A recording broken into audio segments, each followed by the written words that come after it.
2, 3.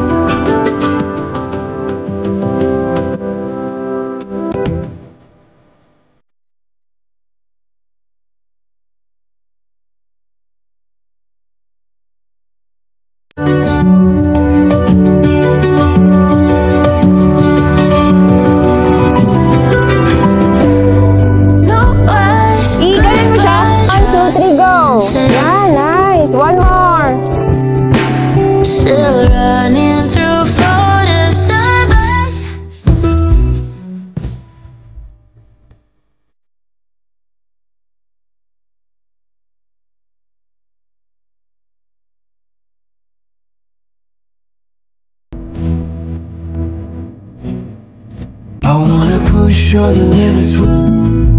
We only need the two of us together.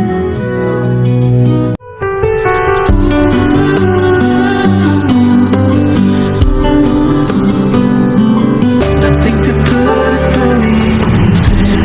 It's in the ocean. We knew what we had become, defying our own emotion.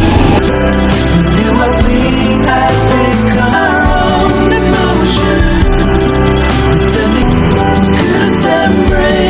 Something beautiful, something beautiful.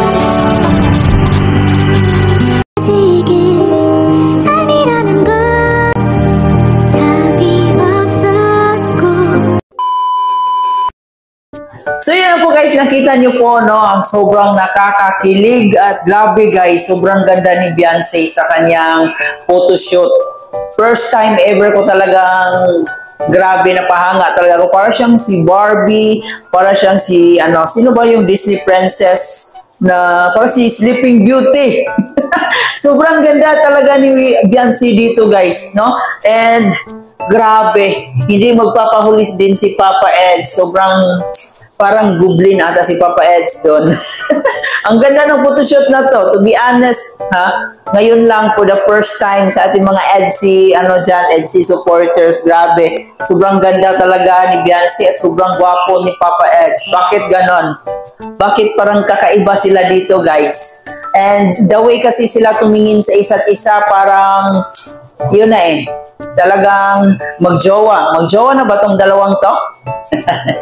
Grabe, ang ganda lang. Ang ganda ni Beyonce. Parang pang-model kasi yung si Beyonce guys. No? Hindi natin maano talaga. Hindi natin ma-question yan. Talagang pang-model yung dating niya. Promise. Kabagay nila. Para silang nasa nobela. Para silang mga Korean, tawag dito Korean actress, Korean actor, no? Sobrang ganda. So ayan ngayon, bibigyan natin ng reaction itong pag-uusap ng dalawa. So siguro kakain na sila dito. Ayan, panoorin natin muli ngayon. Samahan niyo ako, panoorin natin yung kanilang pag-uusap, yung kanilang masinsinang pag-uusap dito sa isang restaurant ata to.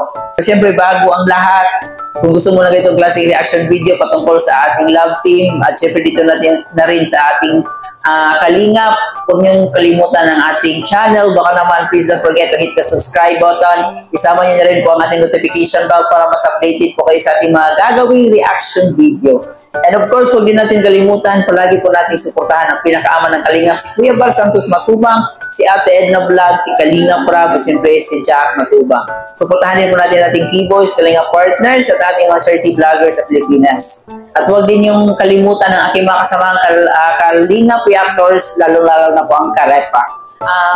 Pangalawang photoshoot na po nila ito, pero ito yung pinaka-the best, no? Ito yung pinaka-the best na photoshoot. Wala man silang mga sinasabi doon, pero makikita natin sa kanilang mga kilos na sobrang ang sweet, ang kilig, talagang mapapangiti ka na lang habang nanonood ka ng EDC. So ayan guys, ngayon samahan niyo ako, panoorin natin itong kanilang pag-uusap. Let's go. Sabi nga ni Kalingap Prab, parang si Goblin, si Kalingap Edo. So ayan, ito na. Grabe, pero para sa akin ito pinakamagandang photo. Yes, tama, di ba? Di ba guys, agree ba kayo? Ito yung pinaka-the best na photoshoot ng EDC. No, talagang lumilitaw yung dito, lumitaw yung ganda ni Beyonce Tapos yung kagwapuhan naman ni Papa Eds talagang nandun eh. Talagang nag-collab yung kagwapuhan at kagandahan ni Beyonce dito. Overall, napaka-perfect talaga. Ako talaga. Bata. Ikaw, kumusta ang experience mo noon? Siyempre, ano po, isa din po, nag-enjoy masaya. Saya, no? Tara, pasok tayo. In fairness sa pang 5 beses na nagpalit si Beyonce dito ng damit at lahat ng damit na sinuot ni Beyonce talagang fit na fit sa katawan niya, tapos swak na swak sa color ng kanyang ano tawag to, skin, no? Swak na swak sa color ng kanyang skin, tapos hindi masakit sa mata yung mga sinusuot niya. Talagang pinag-isipan yung photoshoot na to, no? Talagang pinaghandaan. Sa loob. Kain tayo. Ang gusto mong kainin?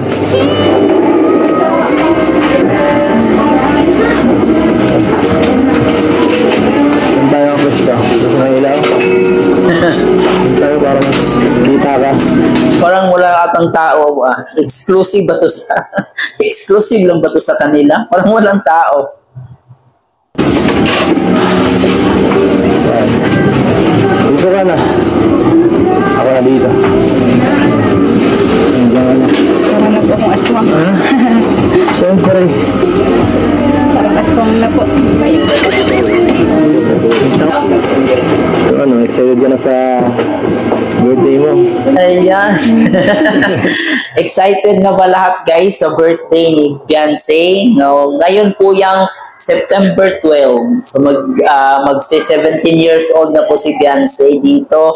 And talagang kaabang-abang yung pangyayari na yan. So marami ang nag-aabang kung ano kaya ang mangyayari sa EDSI. No? Sasagutin na kaya dito si Papa Eds? Yan ay kaabang-abang guys. So mark your calendar by September 12. Birthday yan ni Beyonce. Pupunta tayo sa kanila, kakain tayo ng lechon. Medyo kinakabahan po. Bakit naman? Kasi first time ko lang naman gumaganyan. Mga ang granding celebration na ikaw ang bida. Char. Mahal ka ng sponsor mo. Para sa akin, deserve naman, di ba? Deserve ni Beyonce na magiging bida. No? Kahit ano, paminsan-minsan, no? At least, ma-experience ba? Ma-experience ni Beyonce na, wow, ganitong klaseng handaan, napaka-ingranding handaan. Okay lang din nga po sana kung ano lang, kung yung simpleng ano lang po talaga. Okay. Okay lang yung ganito. Paminsan-minsan lang naman eh. At tingnan mo naman, bagay na bagay sa'yo yung ganito. Nga naman, sobrang bagay ng damit. Beyonce. Sa September 12. 18 ka na, no? Hindi. Yan guys, huwag niyo kalimutan September 12. Pa lang po, minamadali. Kakain tayo ng lechon. Ay, grabe. Kala ko talaga, 18 na. Sayang. Pero sa Kala ko talaga 18 na. isang taon na lang naman ang Ay, grabe. Talagang, okay Papa Eds, kung mahal mo yung isang tao, marunong ka talagang maghintay. No? 1 year to go. Pero hindi pa natin alam kung pwede na ba. Kasi by next year, magdidibo na si Baby Beyonce, di ba? So pag nag-reach ka ng 18, so pwede nang magka-boyfriend. Pero mas mabuti na, siyempre, makapagtapos muna ng college, saka mag-boyfriend. Para at least, wala nang problema. Ay, ano po. isang taon para maging legal. Maging legal. Ano pong legal? Ito, legal age.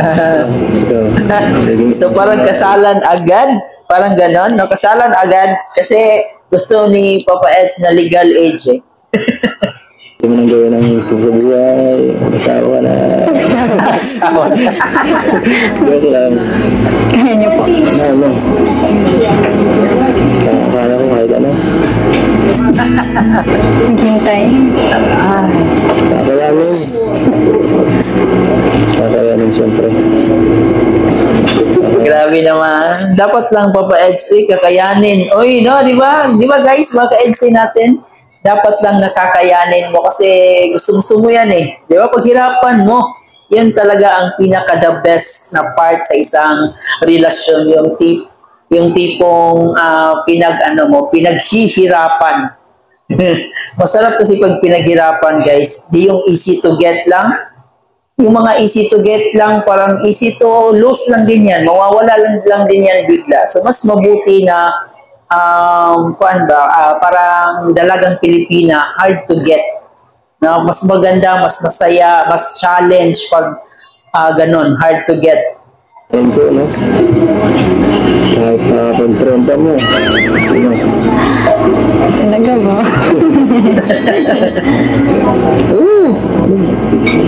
Wala ka atang tiwala sa akin. It's come whatever when it's coming over tonight. Pero, isip-isip ka naman. Tagal din, no? 30. Tanda ka na nun. Stable naman na po nun. Stable na rin ako ngayon. Yeah. Kakuban po. Ano pa yung harap natin? The two of us together. Siyempre po ako gusto ko po. Ha? Yung may malaki na po. Ay, So magiging ano po. Ako. Di ba? napakagandang mindset, no? Gusto kong may maipagmamalaki na ako. Yun dapat, di ba? Yun yung pinakamagandang katangian ng isang babae na ready na sa isang bagay. Kung papasok sa isang relasyon, dapat meron nang ipagmamalaki. Hindi po yung ano. Kabira man po. Ibig ko pong sabihin yung ano, sarili ko pong achievements. Bakit? Ito. Itong ginagawa natin. Achievement na to. Maraming mga accomplishment na natatamasa ngayon. Pare po yun. Bakit mo naman hindi na dahil sarili mo? Kung di naman dahil sa'yo, hindi ko napapabahayan. Hindi po, ano. Napakaganda, di ba? Tama nga naman. Kumbaga po, ano, gusto ko yung may pinaghirapan din ko po. Tama nga naman, di ba? So, malaking achievements na ito para kay Beyonce. Kasi nga, di ba, siguro hindi man niya galing talaga sa kanya yung pera, pero yung mga ginagawa niya, itong mga pinapakita niya, yung mga pag-acting-acting, hindi madali yan, guys. No? Wala silang script. So, talagang pure na sa kanila mismo nang galing yung mga binibitawan ng salita, di ba? So, masasabi natin itong kung anong meron si Beyonce ngayon, talagang malaking achievements na yon para sa kanya. At talagang ang laki ng tulong ito para sa kanyang pamilya kasi nabigyan na niya ng pabahay, di ba? Bakit? Ang ginagawa natin, itong mga bagay na ito, yung pag-picture, mga pagsama-sama mo sa vlog. Naghihirapan mo naman ito. Yung mga natatamasa mo lang. Diba? Tama, hindi naman si Edo kasi hindi naman madali yung mga ginagawa nila. Siguro ang gusto ni Beyonce dito parang sarili niyang pagsisikap, sarili niyang pera.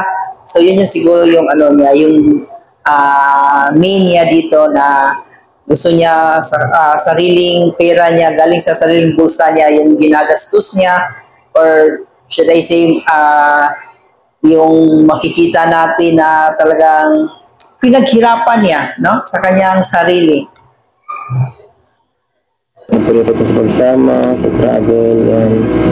Pag ano, minsan na dito, ginagawa ka pa para mag-vlog, yan. Basta iba pa rin po yun. Iba pa rin po yung ano. Iba rin. Bakit? Pangarap mo talaga maging ito eh. Ay. Ano yan? Baka malayo ka sa akin yan. Mag-iisipan mo ito talaga yung decision mo. Hindi mo ako sinasama. Nakakatampo ka. Bagay din naman si Beyonce flight attendant eh. No? Bagay na bagay. Height pa lang, swak na swak sa pagiging FA. Tapos maganda. So yun yung mga personality ng mga flight attendant natin. Maganda, matangkad, At pasok na pasok yung quality ni Beyonce. Yung personality niya, yung appearance niya, talagang pasok na pasok bilang flight attendant. Magpiloto ka po. Kawawa naman si Papa Eds, no? Iiwan. Siyempre, kung ano naman pangarap ko sa buhay, dito lang ako. Para Ay, gano'n dapat. dito lang ako. Salamat. Ay, gusto kong maiyak pero talagang kinilig ako doon. Nakakakilig naman yung nandito lang ako. So, nandito lang ako. Yun naman talaga dapat. Diba? Kung mahal mo, suportahan mo kung ano yung gusto nila. And, syempre, para din naman sa future nila, di ba? If ever na magiging sila talaga. So, para din sa kanila yan. Yung pangarap ni Beyonce, kung gugustuhin niya, makakamit niya yan eh. No?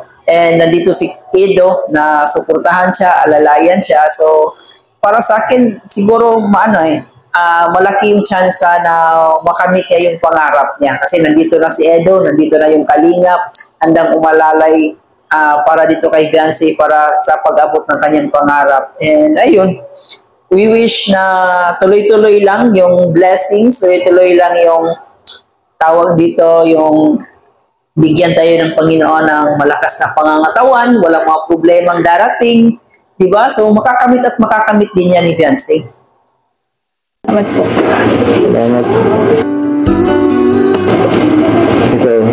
Ikaw. Siguro ba sa akin, sa mga ginagawa ko? Siyempre naman po. Sa bagay. Again po lagi lang nandito. Sa mga napapansin ko na nakikita ko sa mga ginagawa mo.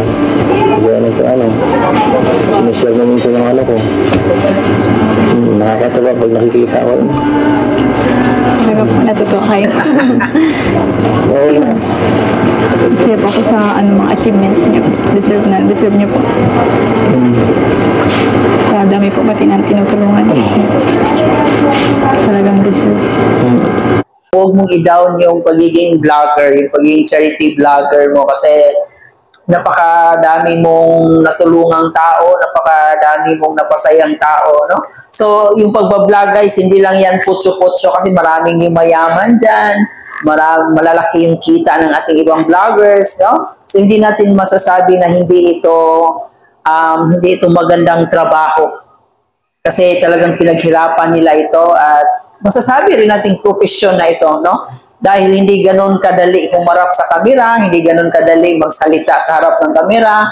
Yung tipong minsan na out of mind ka, yung tipong minsan wala kang masasabi, so hindi ganun kadali. So para sa akin, mahirap din mag-vlog guys kasi talagang minsan wala kang masabi. Pag-edit pa lang, talagang grabe, sobrang mahirap. Tapos ano pa ba? Pagbablog, pagsa-charity vlog, maghahanap ka pa ng mga mag-scout ka pa, tapos need mo pa ng talagang financial, no, para sa pagsa-charity mo. So hindi ganoon kadali ang ginagawa ni Kalingap Edo, hindi ganoon kadali yung mga ginagawa ng ating mga charity vlogger. So talagang masasabi nating ang pagbablog ay isang profesyon din po yan, isang magandang trabaho din po yan. Siyempre, ito na tayo. Nakakanawa natin pagtulong sa ginagawa na Kuya Van na marami, di ba? Nahawa na lang tayo. Siyempre, ikaw din. Sa ginagawa mo nga, nakakatulong ka rin siyempre sa iba. Congrats nga pala, Bakit? ikaw na pala yung sa napapabahayan ni Kuya Rap. Ako? Bakit ako? Okay na ako kahit wala. Nakita naman ako sa inyo. Magkikitira.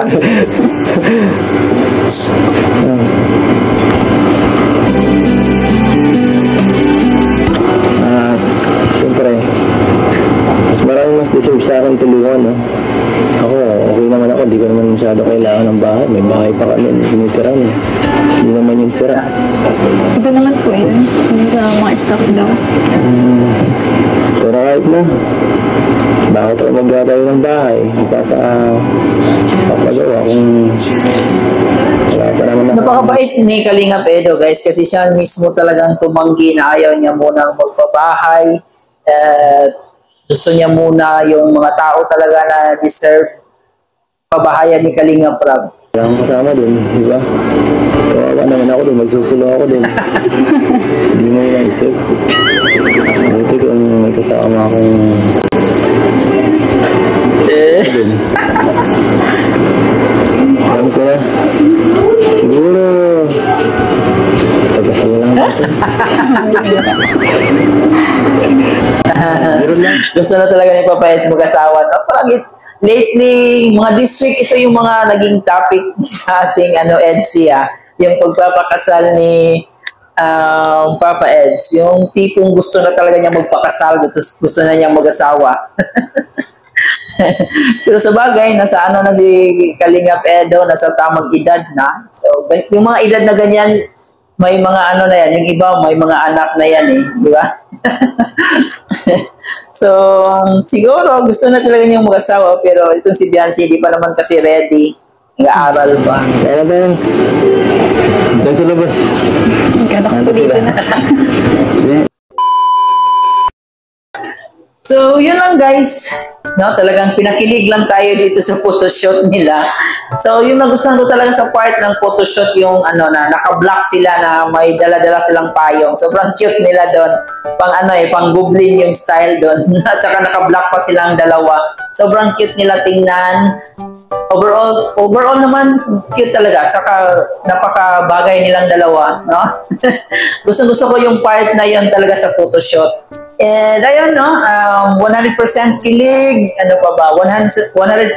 yung paghihintay ni Papa Eds. So, need talaga maghintay. Pag mahal mo, dapat talaga hihintayin mo. Ayun. So, ano pa ba? Maganda yung photoshoot na to. Sobrang na-amaze ako kasi napakaganda ng talagang planado yung photoshoot nila. Sobrang ganda. Pinaka-the best na photoshoot na nakita ko dito sa Etsy. Tapos, sobrang ganda ni Beyonce. Pang-Koreano yung dating ni Papa Eds. Ayan guys, sana nag-enjoy kayo dito sa ating reaction video sa araw na to.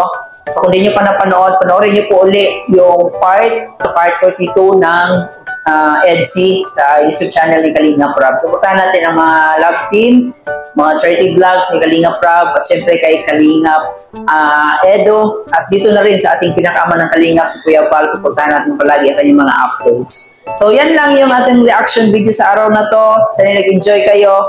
Muli po, kung di pa kayo nakapag-subscribe sa ating channel, huwag kalimutan na sa ating mga Etsy supporters dyan, baka naman pa-subscribe ng ating channel, paka-hit naman ang ating notification bell para mas updated po kayo sa ating mga gagawing reaction video. And of course, huwag din natin kalimutan si Kuya Val Santos Matubang. Supportahan natin siya palagi. Paki-share na rin at pa-like na rin itong video na to para mas i-recommend pa tayo ni YouTube at para mas makita pa ng ating mga ibang Etsy supporters. And hanggang dito na lang. Ito nga po pala si Chloe TV. Maraming salamat sa inyong panonood.